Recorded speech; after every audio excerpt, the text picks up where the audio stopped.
l'Éternel fit venir un grand poisson pour engloutir Jonas. Et Jonas fit dans le ventre du poisson 3 jours et 3 nuits. Jonas, dans le ventre du poisson, pria l'Éternel son Dieu. Il dit, dans ma détresse, j'ai invoqué l'Éternel, et il m'a exaucé. Du sein de ce jour de mort, j'ai crié, et tu as entendu ma voix. Tu m'as jeté dans l'abîme, dans le cœur de la mer, et les courants d'eau m'ont environné. Toutes tes vagues et tous tes flots ont passé sur moi. Je disais, je suis chassé loin de ton regard, mais je verrai encore ton saint temple. Les hommes m'ont couvert jusqu'à m'ôter la vie. L'abîme m'a enveloppé. Les roseaux ont entouré ma tête. Je suis descendu jusqu'aux racines des montagnes. Le bar de la terre m'enfermait pour toujours. Mais tu m'as fait remonter vivant de la fosse éternelle, mon Dieu. Quand mon âme était abattue au-dedans de moi, je me suis souvenu de l'Éternel. Et ma prière est parvenue jusqu'à toi, dans ton saint temple. Ceux qui s'attachent à de vaines idoles, est loin d'eux la miséricorde. Pour moi, je t'offrirai des sacrifices avec un cri d'action de grâce. Et j'accomplirai le vœu que je fais, et le salut vient de l'Éternel. Et l'Éternel parla aux poissons, et les poissons vomit Jonas sur la terre. Que l'Éternel chante ce logo en rémant ce matin au nom de Jésus. Quelqu'un peut dire Amen. Quelqu'un peut dire Amen. Oh, un Amen avec puissance. Ah ouais, là c'est bon. Alors, il a vu que d'autres personnes préfèrent peut-être viennent souvent au premier culte. J'ai failli même changer mon thème ou changer ce que je devais prêcher ce matin. Je me suis dit non, ce n'est pas juste parce que d'autres n'ont pas entendu cela. Alors, je me suis retenu à suivre encore ce qu'on a commencé la semaine passée. Donc, en fait, c'est la suite de réveiller pour rentrer dans sa destinée. Amen. Alors, dans sa destinée, nous avons parlé, en tout cas, c'est difficile de faire la résumé parce qu'il y a des CD, il y a des cassettes, DVD. Si vous voulez, procurez-vous de cela, afin que vous puissiez au moins prendre ce qui est l'essentiel ou la profondeur de tout ce qu'on va dire. Mais dans cette partie, comme je disais à d'autres sessions, nous allons parler, dans cette destinée que nous sommes rêvés pour entrer, nous allons parler maintenant des obstacles, parce qu'on a parlé des 5 rois dont Josué a combattu. Et ces 5 rois que nous avons ramenés dans le Nouveau Testament, vu que l'Ancien Testament n'est que la préparation du Nouveau Testament, où l'Ancien Testament, le Nouveau Testament est l'accomplissement de ce qui a été annoncé, et les 5 rois que Josué a combattu, donc veuillez prendre les CD, vous allez les suivre en détail. De nos jours, nous avons intitulé cela, nous avons vu ces 5 rois qui attaquent ou qui ont des problèmes chaque jour de nos vies. Nous sommes confrontés à ces 5 rois, les géants. Mais, rassurez-vous, ceux qui ont Jésus-Christ triompheront toujours. Amen. Parce que la Bible dit, gloire soit rendue à Dieu qui nous fait combien de jours? Toujours. Amen. Alors, ces 5 rois, nous avons cité, je ne vais pas citer tous les autres pour attirer votre attention d'aller prendre, mais je prends seulement un seul roi qui était l'oppression. Alléluia. L'oppression, chers amis, c'est quelque chose, c'est comme un joker que le diable a jeté dans ces temps, dans ces derniers temps. L'oppression, qui n'a jamais passé par là, et peut lever sa main et nous allons les lapider au nom de Jésus-Christ. Nous sommes tous soumis à une oppression, mais dans ces derniers temps, c'est comme je disais tantôt, que le diable a jeté son joker pour pousser des gens dans une oppression que, étant même croyant, vous n'arrivez pas à comprendre de quel côté ça vient et vous ne savez pas comment vous comporter. Or, lorsqu'il opprime les gens, il veut les pousser dans la dépression. Hello? L'oppression qu'il jette dans la vie des couples, dans la vie du travail professionnel, dans la vie des affaires, de business, il y a une oppression telle que, des fois, tu ne vois pas les jours passer. Des fois, tu peux passer toute la nuit en train de compter le nombre de plafonds que tu as. Parce que l'oppression qui amène la dépression, le stress, des choses semblables, nous amène à sortir de plan que Dieu avait pour nous. Parce qu'une personne qui est sous la pression, chers amis, que tu sois pasteur, prophète, docteur, apôtre, chrétien normal, il peut y arriver que ta bouche commence à confesser autre chose que la parole de Dieu. Est-ce que quelqu'un peut dire Amen? C'est la vérité, n'est-ce pas?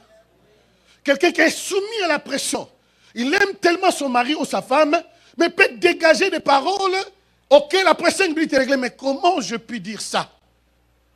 Parce que la pression, lorsqu'elle vient, elle a un seul but, de nous empêcher de rentrer ou de nous empêcher de demeurer dans le plan de Dieu, de vivre la destinée que Dieu nous a préparée, pas quand nous avons cru au Seigneur, mais avant la fondation du monde. Ta destinée, comme je disais, ne commence pas lorsque tu as cru au Seigneur, mais ta destinée a coûté la vie d'une personne. Ta destinée a coûté le sang d'une personne.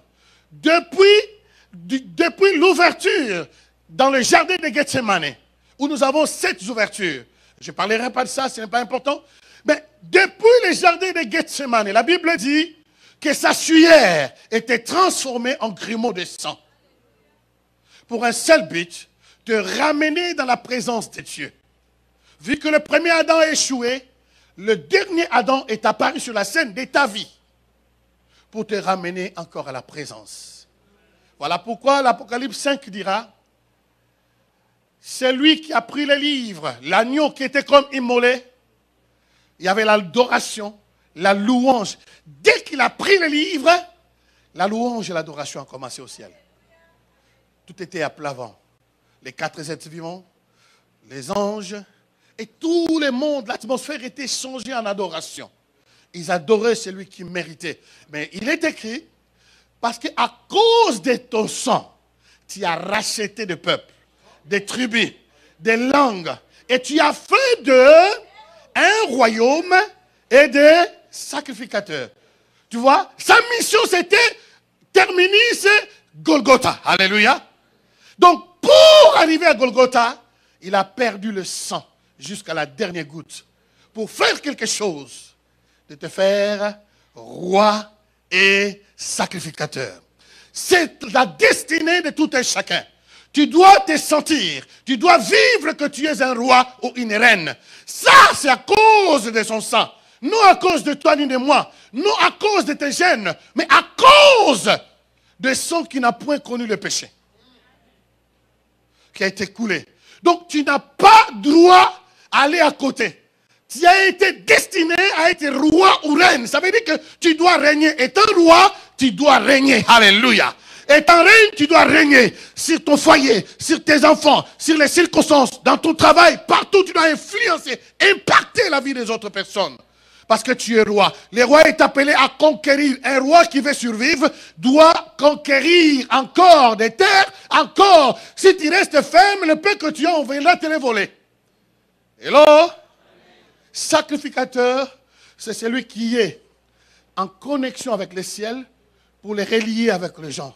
C'est celui qui amène la gloire de Dieu pour l'exposer aux gens. Et nous sommes destinés à cela. Alléluia. Déclare avec moi, je suis roi. Si tu es reine, tu es une femme, tu es reine. Ne dis pas que je suis roi. Alléluia.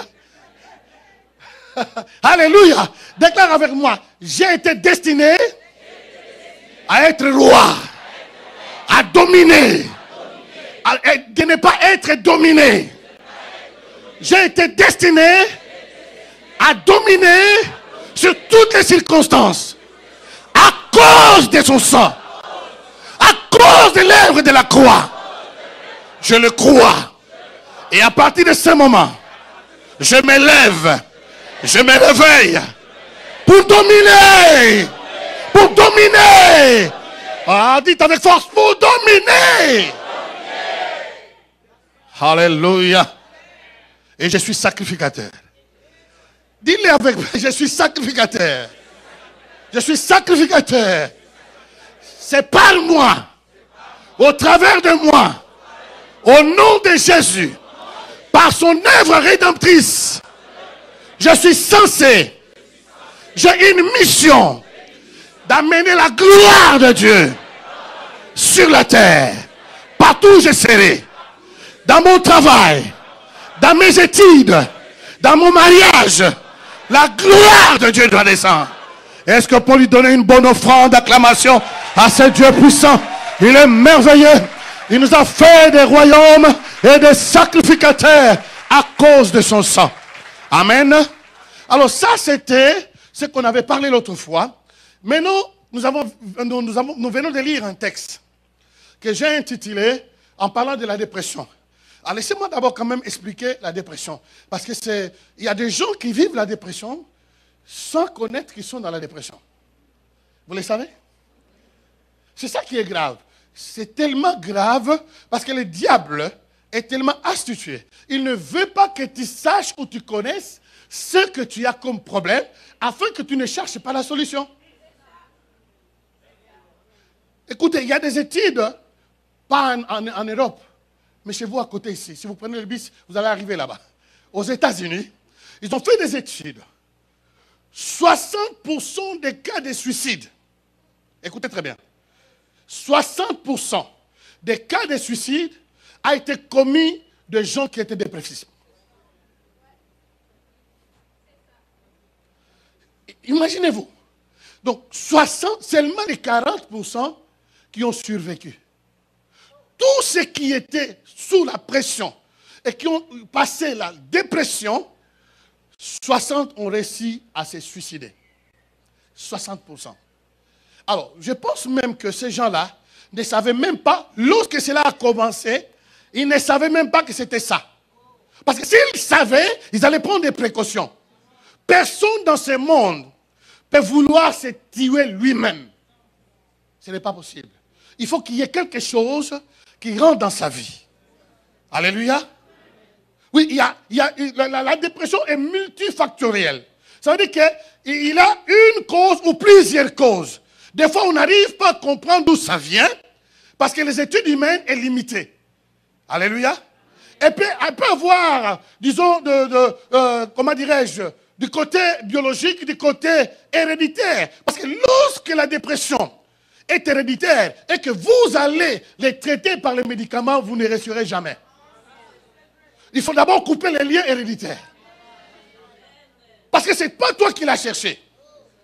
C'est quelque chose que tu as reçu. Et qui est très facile lorsque tu les détectes, tu dis non, j'arrête cela. Parce qu'aussi longtemps que tu crois au Seigneur Jésus, toute la malédiction de ta famille doit s'arrêter en toi. Ah! Alléluia. Dans ma famille, personne ne s'est marié, allé jusqu'à 10 ans. Personne. Lorsque je me suis marié, les gens ont dit n'importe quoi. Et surtout, vu l'âge, la distance de l'âge que nous avons ici. 16 ans de différence. On n'était pas comme ça lorsqu'on s'est marié. On était très jeunes, j'avais pas la barbe, donc ne vous en faites pas. Calmez-vous. Alléluia. Les gens pensaient que c'était une blague. Mais moi, dans mon cœur, j'avais le Seigneur Jésus. C'est lui qui rend tout possible. Il faut qu'il y ait une différence entre ceux qui les servent et ceux qui ne servent pas. Comment moi j'ai accepté Jésus?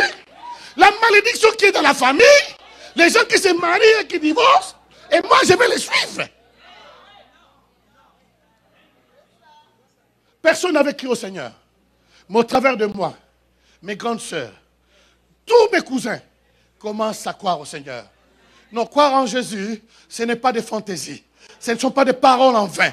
Mais c'est une réalité d'une vie céleste qui veut pénétrer dans une vie terrestre que je suis et transformer, bouleverser tout ce qui est à bouleverser. Alléluia. Est-ce que quelqu'un croit à cela? Est-ce que croit que... Ah! Si tu crois à cela, l'onction de mariage de 25 ans, si tu n'as pas encore atteint 25 ans, c'est aujourd'hui à toi. Tu vas les prendre au nom de Jésus. Si tu as déjà passé, on te rajoute encore 25 ans, tu vas aller 50, 70. Alléluia. Il faut que nous laissions des traces, non par nous, mais à cause de son sang. Alléluia. Donc la dépression, comme je disais, ne prenez pas ça en blaguant. C'est une chose très sérieuse. Ça commence avec des petites choses, mais cela peut te dévier dans ta destinée. Hello? Parce qu'elle fait partie des maladies de l'âme. Et si tu ne surveilles pas cela, tu vas passer à côté. Nous avons parlé des cas de Moïse. les choses qui t'ont vécu dans le passé, si tu ne les surveilles pas, ça va te détruire en pleine marche de ta destinée. Dans sa colère, qui est une maladie de l'âme, elle a tué quelqu'un avant de rentrer dans sa destinée. Mais il était déjà dans sa destinée. Il allait presque arriver. Mais à cause de la colère. Que cette colère est venue d'où? Il y a une oppression externe qui n'était pas de lui. Il n'avait pas prêché. Il était un homme intègre. Mais la pression qui est venue de l'externe. Voilà pourquoi j'ai retenu ce texte pour nous aider à combattre la dépression. Tu ne vas pas les combattre avec les médicaments. Les antidépressifs ne t'aideront pas. Ça va te calmer. Ah, ça te calmera. Mais ce matin, nous avons les potions qui viennent du ciel. J'ai l'ordonnance qui vient du ciel. Si tu es seul, c'est là. Tu vas voir la guérison. Je ne dis pas demain, mais même aujourd'hui, là, la guérison est là. Parce qu'il a le secret de toutes sortes de formes de guérison. Amen. 60%. Donc, dans la dépression, quand on parle de la dépression unipolaire, on voit cette dépression, ça veut dire que ça commence, une personne qui commence, quand ça se répète, c'est là qu'on définit que la personne a des troubles mentaux. Et là, quand on vous dit que vous avez des troubles mentaux, ça veut dire que cette dépression unipolaire commençait à se répéter plusieurs fois. Des petites crises, des petites montagnes qui feraient une très grande montagne tôt ou tard. Ça commence petit et un jour risquerait d'être dévié. Mais aujourd'hui, dans le nom de Jésus, par sa grâce, nous refusons cela au nom de Jésus. Depuis qu'on a prié le dimanche passé, qui a déjà expérimenté cela? Bon, vous n'étiez pas les matins, mais qui a déjà... Oh, merci ma soeur. Merci. Qui a expérimenté? Parce qu'on a prié pour les gens qui ne dormaient même pas. Qui ont réussi quand même à dormir. Bon, dans les deuxièmes cultes, peut-être il y aura des gens. Mais si tu as quelque chose, il faut le dire afin d'encourager les autres personnes. Amen. Toi qui ne dormais pas, parce que dans la dépression, quand on parle d'unipolaire, ou ce qui est répété, il y a des symptômes qui arrivent. Vous pouvez avoir des sommeils qui sont coupés, entrecoupés. Vous ne dormez pas régulièrement comme il faut. Alléluia. Et vous êtes souvent nerveux ou nerveuse. Une nervosité que vous ne pouvez même pas expliquer. Dès que... Oh, calme-toi. La femme n'a encore pas fini de parler. Toi, tu dis, chérie, je n'ai pas encore dit que même pas un mot. Ça commence. Alléluia. Faites très attention.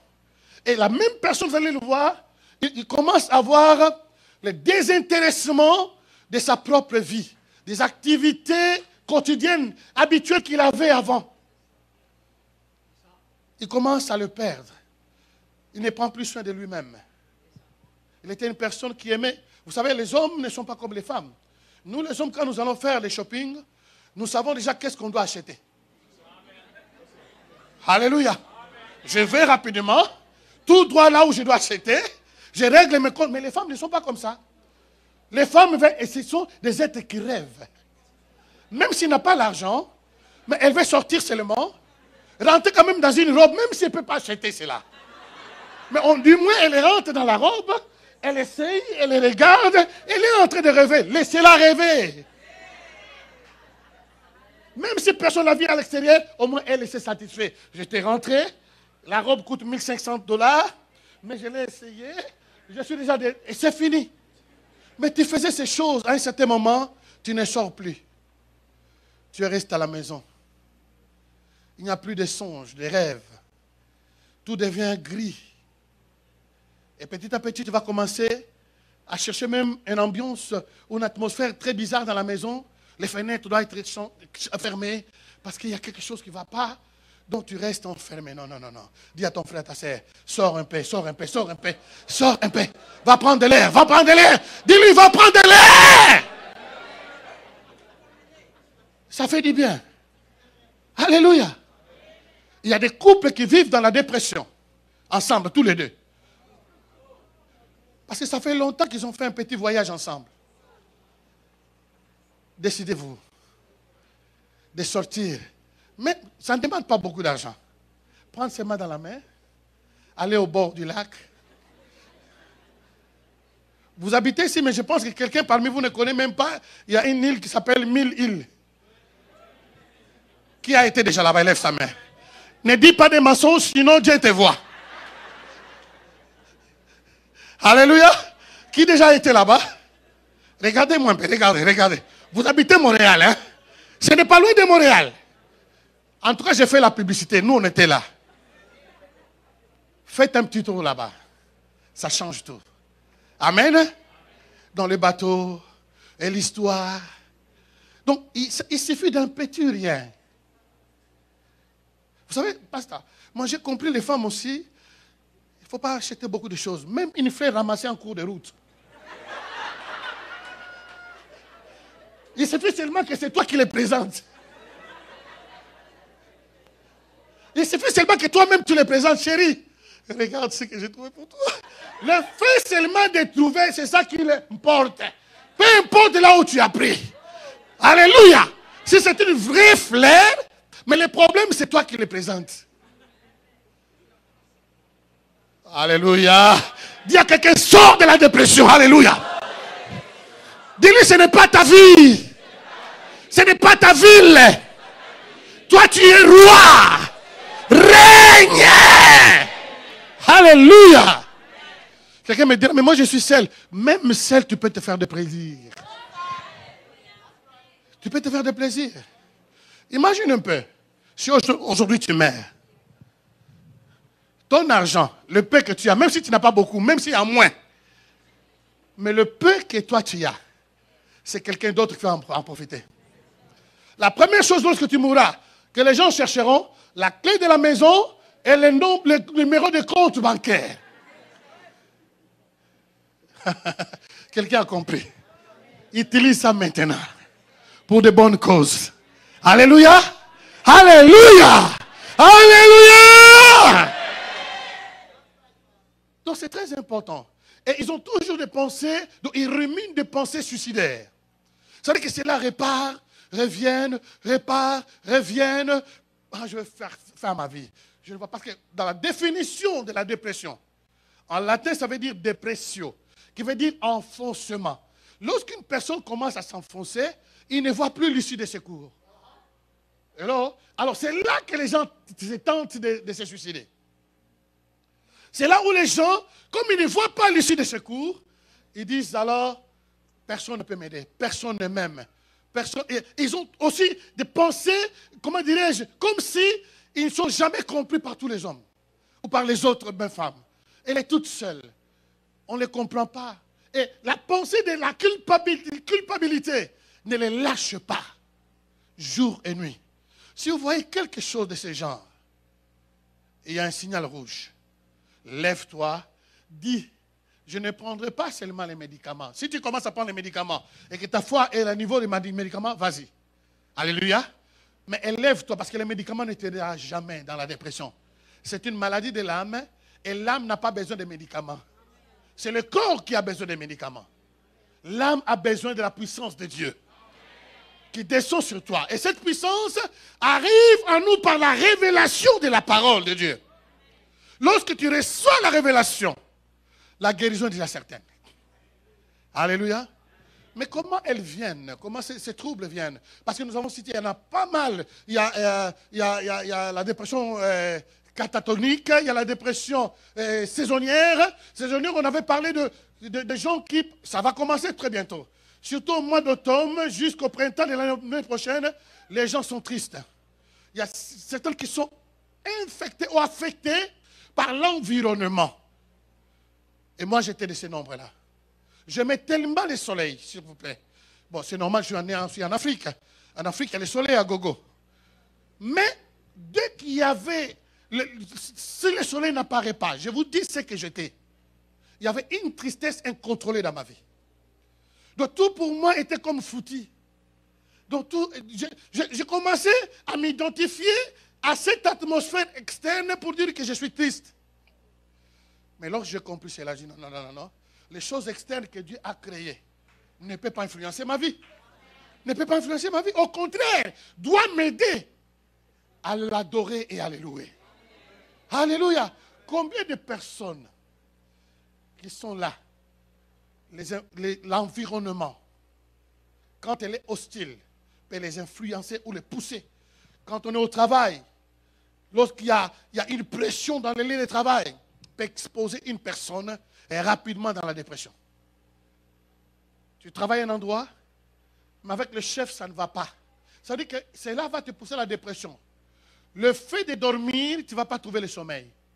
Le matin, ça devient une guerre. Le fait seulement de penser que je vais aller travailler, au lieu que ce soit une bénédiction, pour toi, ce serait des troubles. Tu ne sais pas comment on va te traiter, tu ne sais pas comment on va te traiter, comment on va t'insulter, comment on va te manipuler. Cela crée une dépression. Mais aujourd'hui, tu dois sortir de cela au nom de Jésus. Et Dieu est prêt. S'il sait que tu es fidèle, il est capable de te donner un autre travail qui te laissera le temps de respirer, le temps de servir Dieu. Est-ce que quelqu'un croit cela? Parce que le lieu de travail ne peut pas être comme ça. Parce que lorsque vous subissez la pression au travail, si vous êtes marié, vouloir ou pas, ça va retomber dans votre mariage. Vous retournez à la maison, donc vous avez déjà reçu des coups. La pauvre dame qui se prête, tout ce qu'il va cuisiner, des fois, les sels, vous n'arrivez même pas à goûter, à balancer. Si c'est salé ou c'est piquant, on vous met beaucoup de piquant, vous allez penser que c'est la nourriture chinoise qui a beaucoup de sucre dedans. C'est la dépression poussée dans le lieu de travail. Et surtout des gens qui ont été trahis. Parce qu'il a aimé une personne, il a tout donné. Tout d'un coup, la personne les trahit. Vouloir ou pas, il est là, en train de guetter pour te pousser. Et dans cette dépression-là, combien de personnes sont mortes parce qu'ils étaient tellement enfoncés, ils ne voient plus les secours. Il dit alors je vais arrêter. Je vais arrêter. Je vais arrêter parce que je parle de ma femme. Quand je l'avais connue, elle ne connaissait pas le Seigneur. C'est moi qui l'ai amenée dans le Seigneur. Dans le monde, elle était mariée. Étant mariés, ils ont investi ensemble avec son ex-mari. Mais à un certain moment, le mari a trouvé un autre homme. Une autre femme, pardon. Et homme, c'est grave.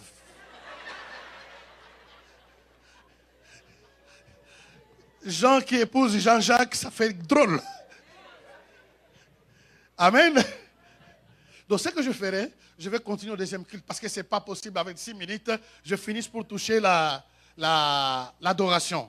Je vais donner, parce que le deuxième culte ont déjà reçu cette partie que je vous parle. Donc je vais juste introduire pour vous. Ceux qui ne seront pas là, après prenez le CD. Amen. Je vais quand même respecter le temps. Alors, elle était mariée, puis après l'investissement, ils ont acheté la maison en Italie, tout d'un coup. Et il travaillait, le mari restait à la maison. Et le mari a trouvé une autre femme à l'extérieur. Elle est partie, elle souffrait. Elle était enfoncée dans cette dépression. Elle ne voyait pas une issue de secours. Elle a tenté de se suicider. Elle était par terre. Heureusement, il y avait sa petite fille qui passait, qui l'a trouvée par terre. Elle était presque mourante déjà. Vous voyez ce que la dépression peut amener quelqu'un? Vous voyez ce que la trahison peut amener, chers amis? Que cela se passe dans le monde, pas dans les familles chrétiennes. S'il vous plaît, quel que soit le problème, la pression dans ton mariage, tu es roi, règne. Tu es reine, règne. Domine sur cela. Vous ne savez pas ce que vous pouvez exposer l'autre. Il a marché avec vous à côté et pour finir en enfer. Dominez, s'il vous plaît. Ne cherchez pas à recommencer à l'extérieur. Ça ne vaut pas la peine. Celui que tu as à la maison est déjà suffisant. C'est Dieu qui te l'a donné. Est déjà suffisant, c'est Dieu qui te l'a donné. Tous ces petits frères-là, oh, que tu vois là, les hommes là, musclés, oh, moi j'aime les hommes velus. Allez. On va prendre les velus, là, on va te coller. Garde ce que tu as. Amen. Amen. Alléluia. On l'a amenée rapidement dans l'hôpital. Elle a été pris soin, on a pris soin d'elle, lavage, tout ce que vous voulez, et s'est rétablie. Elle a reçu une prophétie, mais elle était encore dans le monde. Moi, je me dis toujours, si une dame qui ne connaissait pas Dieu, vu son âge, Dieu lui a donné un beau gosse comme moi, comme ça là. Je ne suis pas beau? Mais qui refuse cela, lève sa main. Et puis ce n'est pas une chose de deuxième main, première main. Et en plus, c'est son serviteur. Elle n'a jamais monté les avions. C'est moi qui l'ai fait monter dans tous les avions. Jeune fille, ne rentre pas dans la dépression. Parce qu'il y a une dépression qui va à la post-partum. Ça veut dire que lorsqu'une femme enfante, les 3 mois qui suivent, elle peut rentrer dans la dépression sans le pouvoir et savoir. Hello? Mais je peux les relier aussi dans la dépression qui pousse dans la préménopause ou la ménopause anticipée ou la ménopause en elle-même. Laisse-moi te dire, c'est Dieu qui crée tout ça. Il y a des gens qui, quand ils sentent la ménopause rentrer, ça les amène dans la dépression. Mais laisse-moi te dire, c'est Dieu qui contrôle tout. Dieu est capable de te donner un homme. Il est capable de te donner une femme. Ne te décourage pas, toi, jeune fille. Ah, les jeunes filles sont où? Ne te décourage pas, les jeunes mamans. Même si quelqu'un t'avait rejeté, même si quelqu'un t'avait abandonné, Dieu est capable. Dieu est capable de recommencer avec toi, de te donner quelque chose de fraîche. Ah! Est-ce que vous croyez à cela? Vous croyez vraiment à cela? Dieu est bon. Alors, je vais, 2 minutes, je peux pas arrêter. On s'arrête ici. Je vais continuer dans le deuxième culte. Rassurez-vous de prendre ceux qui ne vont pas rester avec nous. Rassurez-vous de prendre, parce que là, je vais donner le potion, comment on va s'en sortir pour avoir notre guérison dans je l'appelle déjà l'adoration dans l'abîme. Abîme, c'est le fond.